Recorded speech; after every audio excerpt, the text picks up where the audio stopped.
Salam alaikum et bonjour à tous. Je suis très heureuse de vous accueillir dans ce nouvel épisode dans lequel j'accueille Nerima. Donc Nerima qui est une de nos anciennes élèves, machallah, qui a terminé son cursus de conseillère d'éducation spécialisée chez Éduquez-moi Academy. Salam alaikum Nerima. Alaykoum salam Nabila. En tout cas, merci beaucoup d'avoir accepté cette invitation et d'accepter de partager cet épisode avec moi pour nous faire un retour de toute ton expérience et de tout ce que tu as vécu chez Éduquez-moi. Du coup, juste avant que je commence à te poser des questions, est-ce que tu peux brièvement te présenter pour toutes les personnes qui ne te connaissent pas? Oui, alors je vais essayer d'être prêt. Alors moi, je suis Naïma, maman de trois enfants. Pendant longtemps, voilà, j'étais un petit peu matrixée par l'éducation nationale, par les études, en pensant que réussite scolaire rimait avec réussite sociale, professionnelle. Et ce qui m'a amené naturellement à poursuivre un cursus universitaire. Après un bac SMS, j'ai fait un BTS. Après un BTS, j'ai fait une première licence en sciences sanitaires et sociales. Ensuite, j'ai fait une deuxième licence professionnelle en gérontologie qui m'a permis d'accéder à une carrière de cadre responsable de secteur dans le service à la personne pendant plus de 15 ans. Et j'ai fait un burn-out juste avant le coco. Et ce qui m'a permis vraiment, ça a été un beau cadeau déguisé, ce burn-out, parce que derrière, ça m'a permis vraiment de faire une réelle introspection, de remettre un petit peu l'essentiel là où il fallait et une opportunité euh, exceptionnelle qui m'a permis de me recentrer dans mon rôle de maman et, euh, et de remettre vraiment mes priorités.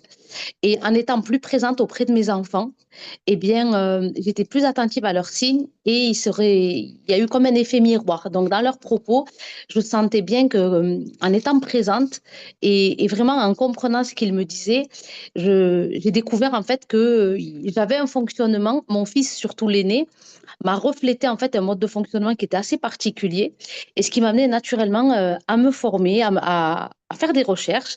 Entre-temps, j'avais fait un master 2 en santé et donc je me suis rendu compte que voilà, c'était pas forcément les études qui allaient m'amener vers cette réussite, vers ce que je pensais en réalité. Et au contraire, c'était vraiment dans mon rôle de maman, dans ma parentalité, dans la compréhension de mes enfants, parce que quand on les comprend, on peut les accompagner. Et j'ai découvert donc Éduquez-moi sur Instagram. Je dirais pas par hasard, parce que le hasard n'existe pas. C'est qu'il y a eu un signe, une synchronicité qui s'est offert à moi. En parallèle, j'avais l'opportunité de faire du présentiel avec Mohamed Bouclé en tout ce qui est neurosciences, etc. J'avais fait le mind map et j'avais fait lecture rapide, en plus de sa formation digitale. Et en creusant, en fait, j'avais acheté les premières formations que tu avais fait. Je ne sais pas si d'ailleurs elles sont d'actualité. Il y avait plusieurs panels, je crois que j'en avais acheté trois à l'époque. Et pour des raisons financières, je n'avais pas osé de passer le cap. Mais j'avais un appel qu'il fallait que je me dise, là, il fallait que tu y ailles. Et donc, après avoir consommé les premières formations qui étaient déjà très, très importante et très intéressante. Ça m'a donné envie d'aller jusqu'au bout et de passer le cap à la vitesse supérieure dans ton offre de conseillère d'éducation spécialisée en neuroatypie. Parce que déjà, les premières formations, tes premiers modules m'avaient déjà alerté sur la neuroatypie de mon fils et la mienne. Et j'ai osé passer le cap sur la formation que tu proposes. Ah, machallah, très très beau parcours, machallah. Et du coup, est-ce que tu peux nous dire un petit peu dans quel état d'esprit tu étais avant de nous rejoindre? Quel était finalement ton objectif, tes objectifs avant de rentrer chez Éduquez-moi Academy? Alors, j'étais comment? Alors, je vais parler d'un point de vue personnel, professionnel et familial. Alors, à ce moment-là, je vis une très grosse contraction. Mais, alhamdoulilah, un cadeau déguisé où j'ai le cerveau reptilien qui me met en mode survie, mais j'ai envie de m'en sortir. Et malgré en fait, il n'y a jamais vraiment de problème financier quelque part, en fait, hein. Quand on veut réellement, alhamdoulilah, c'est un faux argument, la partie financière. Donc, faut savoir qu'à ce moment-là, moi, je suis dans une situation où j'ai vraiment envie de m'en sortir. J'ai pas envie de reprendre mon travail. Pourtant, le salariat est là et on va dire, je pourrais dire que c'est la facilité, mais en voyant la qualité de vie que j'avais pu avoir avec mes enfants en étant présente, pour moi, c'était hors de question que je reprenne au salariat parce que sinon, c'est aller à ma perte et c'est aller à la perte de l'éducation, de l'accompagnement de mes enfants. Donc, à ce moment-là, je sais que j'ai cette opportunité, mais je n'ai pas envie d'y aller. Alors que voilà, je veux dire, on vit une inflation à ce moment-là, les temps sont difficiles, un salaire à la maison, c'est pas évident. Bon, bref, Radio SOS est là pour te dire non, mais comment tu vas faire pour t'en sortir? Voilà, tous les éléments sont là pour vraiment te mettre dans la peur, dans le doute, dans le frein.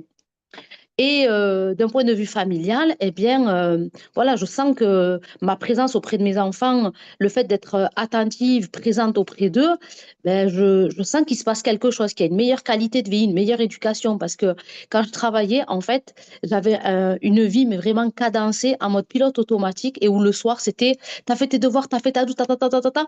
Et quand ils allaient au lit, je prenais un oreiller et je criais tellement que j'étais en souffrance de me dire, mais attends, Naïma, c'est pour ça que tu as des enfants? C'est pour leur offrir un tel cadre de vie. Rien que d'en parler, ça me fait trop mal. Et je voulais pas revivre ça. J'avais pris ce temps d'aller à la médiathèque avec eux, d'être plus présente, mais pas d'être présente pour être présente, d'être présente, mais de les accompagner vraiment. Et donc, je me dis non, j'ai vraiment envie d'aller plus loin, d'offrir cette présence à mes enfants. Ils vont grandir. Et ce qui m'avait alertée, c'était une fille au boulot dans les RH, ses enfants avaient grandi et en fait, elle ne pouvait plus partager de choses avec ses enfants parce qu'ils lui ont dit, maman, ça y est, nous, fais ta vie, quoi. Nous, on est grands et tout ça. Et quand je l'avais entendu dire ça, ça m'avait frappé. Je dis, Naïma, tu sais que si tu n'es pas présente là maintenant pour tes enfants, le jour où tu voudras profiter avec tes enfants, ils vont te dire, maman, va jouer à la poupée chinoise, en fait. Hein. T'étais où quand nous, on avait vraiment besoin de toi? Alors, le fait de repousser, de dire non, mais quand ça ira mieux, je serai avec eux. Mais non, en fait, faut pas procrastiner pour les enfants. Et surtout quand ils sont, j'ai envie de dire, quel que soit leur âge, mais avant qu'ils soient adultes surtout. C'est maintenant, en fait, que ça se joue. L'éducation, elle se joue maintenant. Et j'ai compris que chaque moment que je vivais avec eux ne se reproduisait pas dans le temps. Et qu'il fallait que je profite de chaque instant présent et le reste et toutes les peurs, etc. Ben finalement, Allah, il s'occupera de tout, alhamdoulilah. Et j'étais pas vraiment dans ce tawakkul que je viens de dire, mais je savais que j'avais une petite voix qui me disait, Narima, t'as peur de quoi, en fait, finalement? Tu penses vraiment que ta sécurité, ton bien-être, ton bonheur réside dans un salaire? Et en fait, c'était réducteur, en fait, d'être dans cet état d'esprit. Et c'est pour ça que sans hésiter, j'ai plongé en fait dans cette formation parce qu'en parallèle, il n'y avait pas que mes enfants en fait que je me voyais apporter ces enseignements. C'est parce qu'en fait, je suis bénévole aussi dans un institut à Montpellier. Je suis enseignante d'éthique depuis 2017 et au-delà de mes enfants, il y avait ces enfants en fait que j'accompagne dans le cadre de ces enseignements où je savais qu'il y avait un fonctionnement qui était atypique, qui était particulier, mais j'étais démunie. J'étais pas formée, je ne savais pas comment les accompagner. Et donc, je me suis dit, Nahima, franchement, ton utilité ne la vois pas forcément que dans ton microcosme familial, toi, tes enfants. Alors, alhamdoulilah, vraiment, tu vas pouvoir être d'une grande aide à ces enfants aussi, à leur famille et pouvoir les accompagner. Donc, voilà un petit peu dans quel état d'esprit je suis. Je ne sais pas si j'ai répondu à la question d'ailleurs. Inch'Allah. Oui, c'était surtout quel était ton objectif en fait en entrant chez Éduque-moi, mais du coup, tu as répondu. Mais Oui. moi, c'est sur quoi j'aimerais rebondir, c'est du coup les peurs, parce que plusieurs fois pendant que tu racontais, tu disais, voilà, j'avais des peurs, mais finalement, quelles étaient ces peurs, etc. Moi, ça m'intéresse de savoir, du coup, à ce moment-là, la Narima, avant d'entrer chez Éduque-moi Académie, c'était quoi ces peurs? À cette Narima, elle avait peur de quoi? Alors, en fait, il y avait la peur, ben, déjà, financièrement, de ne pas pouvoir assumer, Fina- euh, de ne pas pouvoir aussi réussir, parce que c'est pas parce que tu as un bac plus 5 que forcément, c'est fingers in the nose. Hein. Il y avait un travail quand même assez conséquent à faire. Il y avait mes peurs aussi ben, de ne pas pouvoir gérer aussi la partie famille, parce qu'à ce moment-là, comme je te l'avais expliqué en off, j'étais en formation avec Dawila sur le leadership et l'art oratoire, et c'était assez prenant, ou c'était très douloureux aussi. Et donc, j'avais cette peur, en fait, de ne pas pouvoir gérer tout, de tous les fronts, en fait, et d'être disponible finalement pour pouvoir mener à bien cette formation. Ah, Inch'Allah. Et du coup, finalement, est-ce que c'était des peurs qui étaient fondées? Pas du tout. Pas du tout. Radio SOS, elle est bien là, elle fait bien son rôle, elle, en tout cas. Machallah. Bah, en tout cas, la question que je me pose aussi, c'est finalement, si t'avais pas réussi à franchir le cap de toutes ces peurs, si tu t'étais pas dit, ah, c'est bon, Naïma, concentre-toi, il faut y aller, c'est le moment, tu penses que tu en serais où aujourd'hui, du coup? Ah, mais en fait, finalement, alhamdoulilah, ces peurs n'ont été qu'un tremplin. Après, aujourd'hui, pour avoir passé ce cap-là, aujourd'hui, quand j'ai une frayeur, un doute, je me dis, Nahima, c'est quoi le cadeau déguisé derrière, en fait? Maintenant, j'ai compris que, en fait, derrière, c'est qu'une illusion. Mais c'est quoi qui me freine finalement? Et je me dis que si je n'avais pas osé ce cap, en fait, ben, je me dis que de toute façon, la vie, elle est faite de ces caps. Si on fait rien, en fait, parce que comme il a dit Nelson Mandela, dans la vie, je perds jamais. Ou j'apprends ou je gagne. Donc, en fait, ça veut dire que la notion d'échec n'existe pas. Parce qu'au moins, moi, déjà, avec moi-même, dans le défi avec Nerima, eh ben, je me serais challengée et j'aurais essayé. Mais le fait de ne pas avoir essayé financièrement, professionnellement de m'investir, etc., ben, la vérité, j'aurais été déçue de moi-même, en fait. Et je n'aurais pas pu me mettre à l'épreuve de me déployer. Parce qu'on se déploie et on ne se connaît et on apprend sur nous-mêmes que face à des situations inconfortables, inconnues. C'est ça vraiment le secret. Aujourd'hui, moi, si je n'étais pas passée par ces contractions-là, par ces peurs, je ne tiendrais pas ce discours aujourd'hui avec toi. Parce que cette notion, en plus de, cette notion de, euh, comment on appelle ça, zone de confort, mais c'est pas vrai. Parce que si tu es dans le confort, tu restes dedans. Tu sors pas de ta zone de confort, donc c'est complètement fake. Et aujourd'hui, le salariat, pour moi, ben non. Et pourtant, je sais que je pouvais, mais je voulais pas. C'était pas du confort pour moi, c'était de l'inconfort et c'était pas ma responsabilité parce que moi aujourd'hui j'ai des comptes à rendre, je suis responsable de l'éducation de mes enfants, je ne suis pas responsable de mon salaire à la fin du mois, c'est pas lui qui va m'apporter ce que aujourd'hui je peux apporter à mes enfants et alhamdoulilah à toutes les personnes que je peux accompagner. Donc si je n'avais pas passé le cap, ben franchement je ne me serais pas déployée et je ne me serais pas découverte et révélée à moi-même. Allah Mubarak. Mashallah, c'est hyper inspirant de t'écouter parler, Mashallah. Et du coup, maintenant, on va un peu plus parler de ton passage à l'action, maintenant qu'on a bien compris où tu en étais avant, les peurs que tu avais, les craintes et les questions que tu pouvais te poser. Moi, j'aimerais bien savoir qu'est-ce qui t'a inspiré chez moi et pourquoi est-ce que tu as choisi Éduquez-moi Academy pour vivre du coup cette aventure. Alors, ce qui m'a inspiré déjà chez toi, je me rappelle, dans le packaging que j'avais acheté déjà, euh, à l'époque, en plus, je ne connaissais pas du tout Insta, et je t'avais juste contacté en DM, et j'avais vu en toi une certaine réactivité, et en même temps, une réactivité et une disponibilité. Et moi, dans le contexte dans lequel je viens de te raconter, c'était très important pour moi, parce que je manquais j'étais insécure en fait. Et le fait que quelqu'un me réponde, que quelqu'un m'accorde du temps, c'était quelque chose de, de très important pour moi et très valorisant. Et donc, je fais ces premières formations. Et subhanallah, pendant les premières formations, je tombe sur Joyce. Je ne savais pas du tout qu'elle travaillait pour toi. Je me rappelle, mon fils était hospitalisé et elle avait fait un atelier et j'avais pas pu assister un Zoom qu'elle avait fait, je me rappelle plus. Et je lui avais dit, excuse-moi, je suis vraiment désolée, Joyce. J'aurais vraiment voulu assister, mais voilà, je peux trouver par A plus B que mon fils est hospitalisé. Elle a été d'une compréhension magnifique, qui d'ailleurs s'est confirmée après avec le temps. Mais pour te dire, je ne la connaissais pas, qu'elle faisait partie de l'académie. Et elle avait fait justement un atelier sur la neuroatypie. Alors, je ne me rappelle plus exactement et je l'avais acheté. Je crois que c'était un atelier à 47 euros, je me rappelle plus. Bon, bref. Et ça m'a vraiment mis vraiment dans cette immersion. Tu vois, déjà, tes premières formations, les premiers packaging, toi qui m'avais quand même rassurée, Joyce, etc. Si tu veux, déjà, je suis pas dans le projet vraiment de me lancer dans cette formation de conseillère, mais le fait d'être tombée sur toi et elle et sur ce contenu, ben, c'est comme si que ça venait me confirmer cette petite intuition qui me trottait. Tu vois? Donc, alhamdoulilah, ce qui m'a inspiré, ben voilà, parfois, c'est ce que l'on appelle les bons mots au bon moment. Et c'est ce que j'ai eu avec toi, en fait. Non, Inch'Allah. Bah, alhamdoulilah. Et du coup, quelle a été ta plus belle surprise? quand tu es rentrée chez Éduquez-moi et que là, tu étais vraiment voilà, apprenante, tu étais dans ton parcours d'apprentissage. Quelle a été ta plus belle surprise? Alors, ma plus belle surprise, c'est d'avoir vraiment déjà parlé formation. Alors, pour répondre à ta question, c'est ce cadre bienveillant. Vraiment, le mot qui me vient à l'esprit, c'est ce cadre bienveillant. Parce que les formations digitales, après, si tu veux que je te donne mon avis de manière un peu plus détaillée, c'est que les formations, malheureusement, le digital, c'est vrai que ça a explosé le game. Mais pour avoir vécu ce que j'ai vécu à éduquer moi, et pourtant sur ce système je ne sais même pas combien j'ai acheté de formations, je ne les compterai même plus. Mais ce qui a manqué, c'est humainement parlant, tu achètes une formation, tu achètes des vidéos en fait.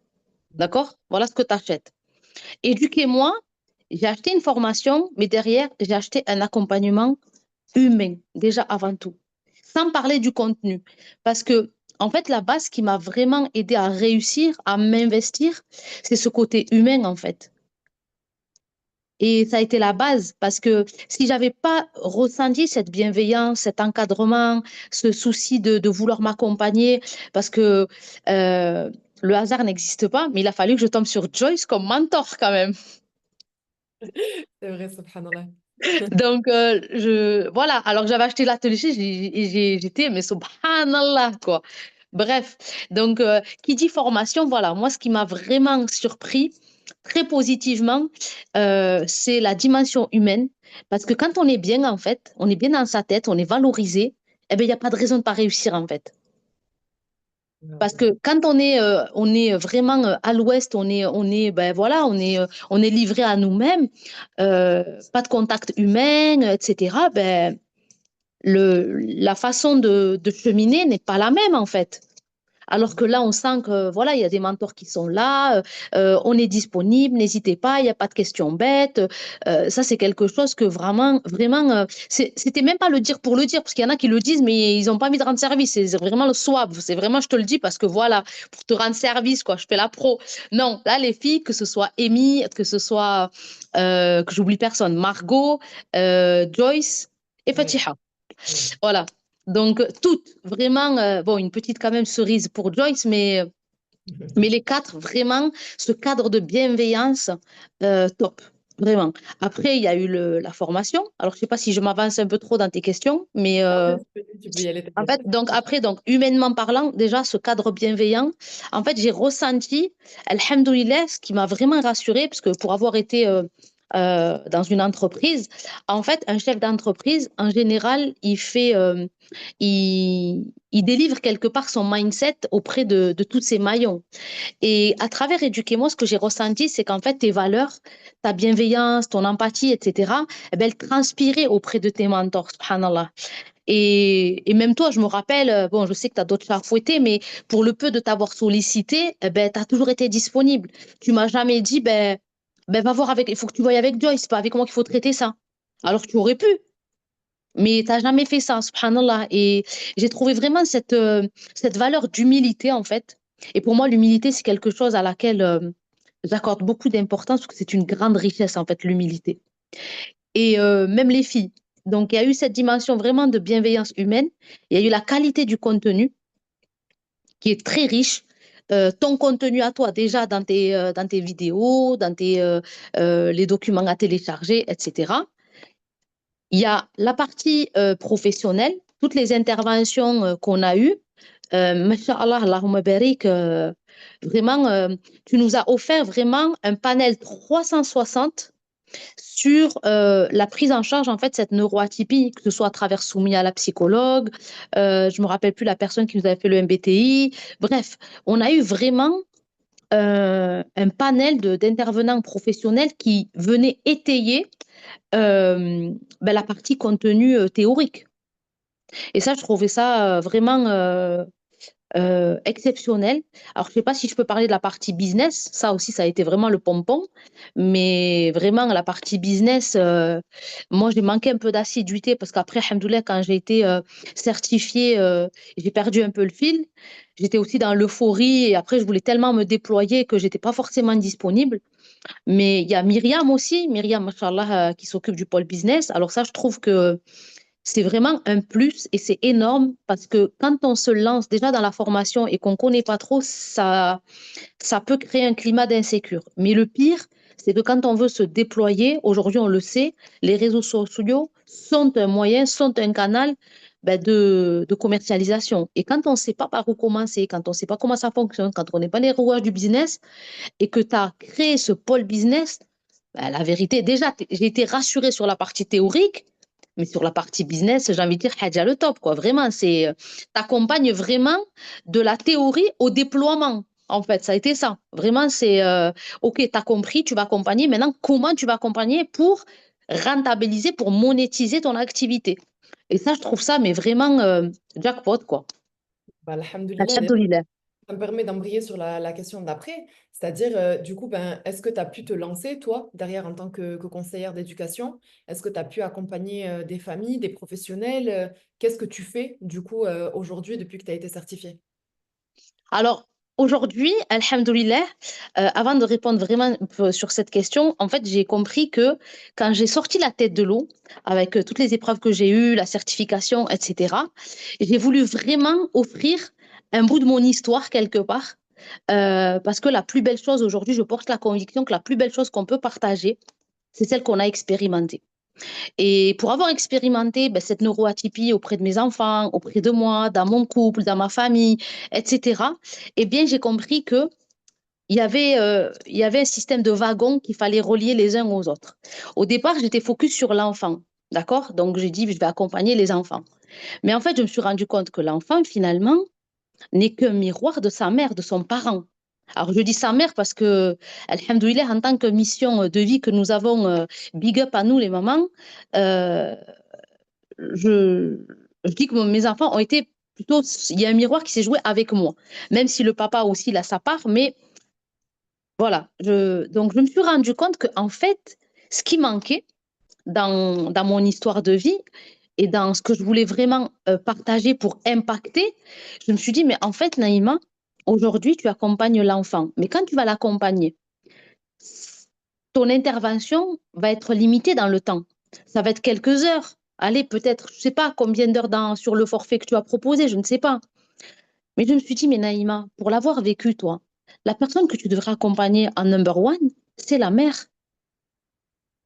Parce qu'aujourd'hui, en fait, la mère, et pour avoir vécu, ben, moi la première, et même pour avoir vécu certaines situations, certains parents sont démunis, et tellement démunis, et vraiment, comment dire, démunis, et vraiment, ils ne sont pas outillés, en fait, que j'ai l'impression qu'ils délèguent leurs responsabilités au monde extérieur. Et là, je me suis rendu compte que non, là, c'est dangereux. Parce que je me rappelle de cette phrase qui m'avait percutée quand mon fils était un grand prémat à l'époque. Et j'avais senti des choses dans mon fils au tout début. Bon, il avait un suivi particulier au CHU, etc. Et j'avais dit au médecin, je n'arrivais pas à expliquer ce que je ressentais chez mon enfant. Et il m'a dit cette phrase qui est restée gravée. Il m'a dit, vous savez, madame, le meilleur médecin pour son enfant, c'est sa mère, c'est son parent.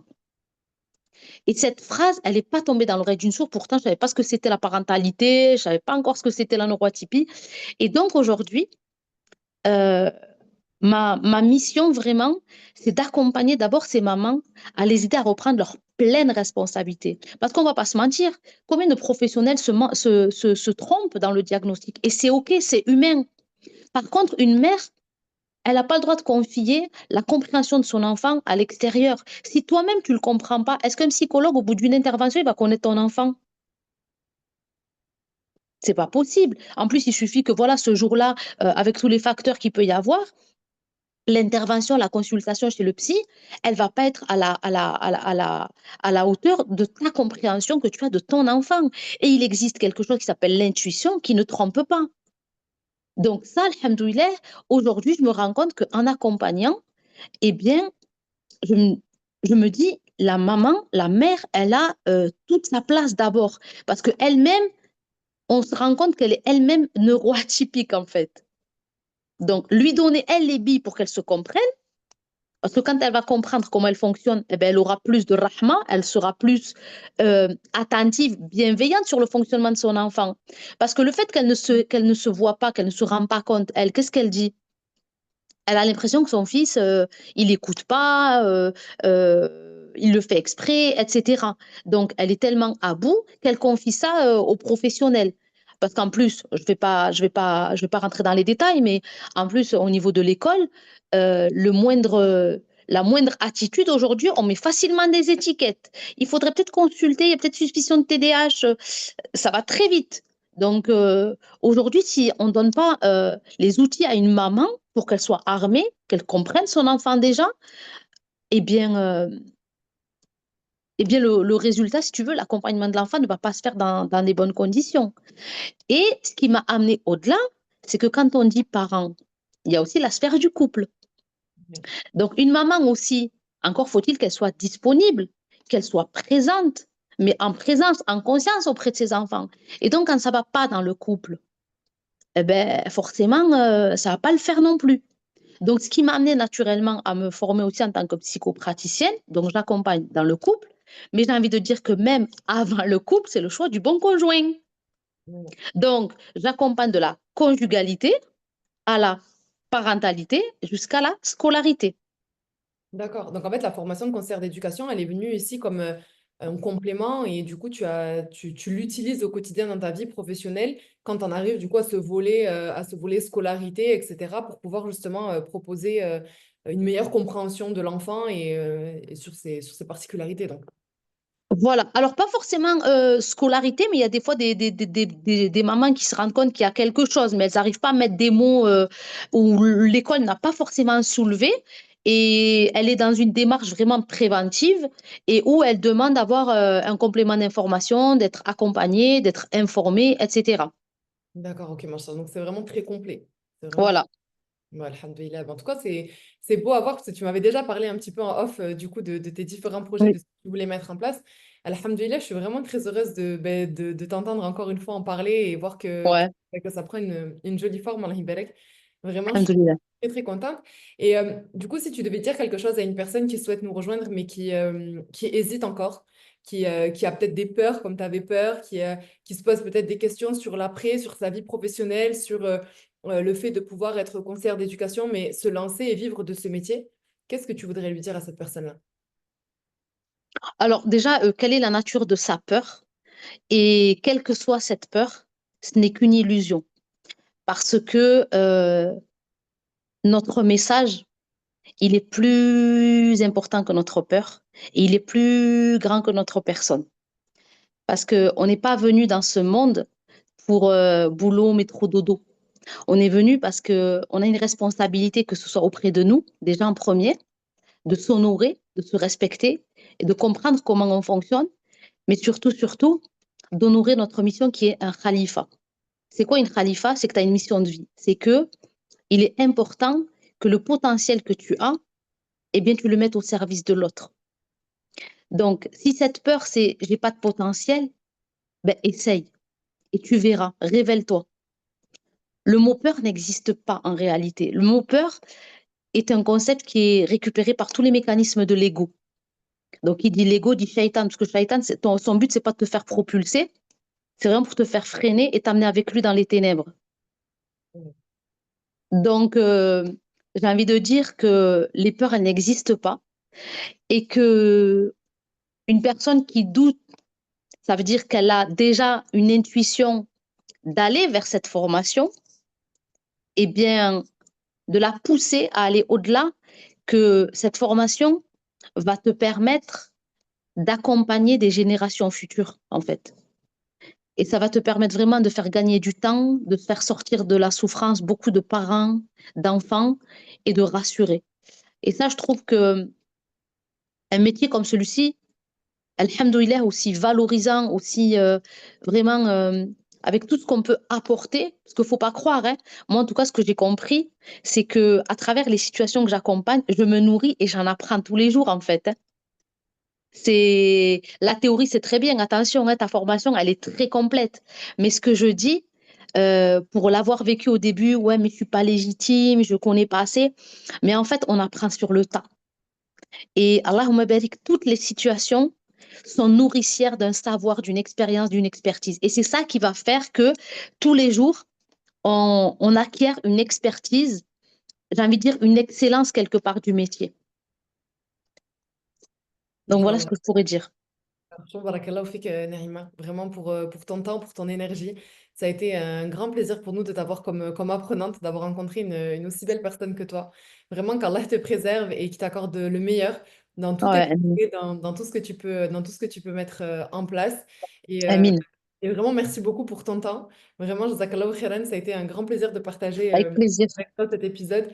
Je te dis à très bientôt, Inch'Allah. Salam Au alaikum. plaisir. Allez, comme ça lève.